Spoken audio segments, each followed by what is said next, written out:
I'm John Stagg with Stagg Design, and today I'm going to show you how to build raised garden beds. Raised garden beds are a great solution, and you might think, why would you have to build a bed if you could just plant right in the soil? Well, there are a lot of reasons why raised garden beds are better. You can choose the soil that you put into the bed, so you can choose rich soil that's perfect for what you plan to plant, from vegetables to flowers to different things. And different soil is better for different types of plants. And also they look really nice. They're raised off the ground a little bit, so you don't have to crouch down as far. And we needed a raised garden bed that would fit in a pretty tight, small space.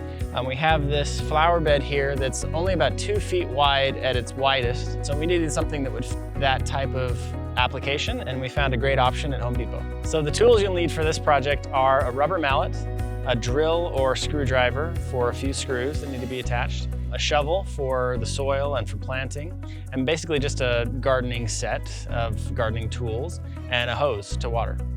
The kit comes with all the parts and pieces that you'll need, so we've laid them out here. You'll also need soil, so we're going to use soil that's appropriate for the types of plants we're going to be planting today, and then all the plants you plan to put in your garden bed. Okay, before you start building, you're going to want to make sure your space is prepared.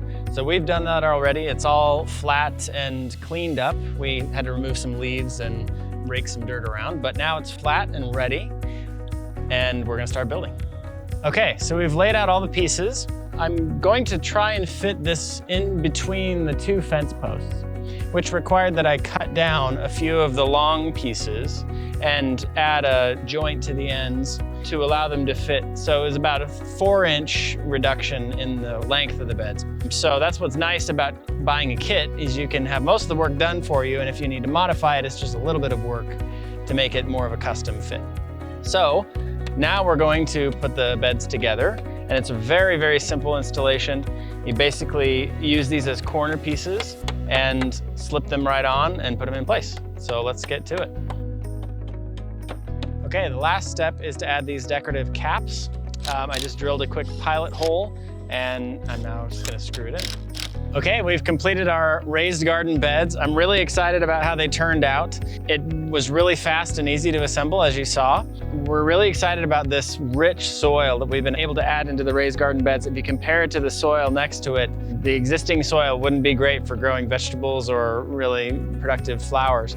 So raised garden beds are a great option for a yard that has bad soil or compacted soil, or if you just want to add some extra style to your yard and make it more likely that your gardening will be fruitful. Shop the Home Depot for your gardening tools and supplies. This was a kit we got from Home Depot, and it was a great find.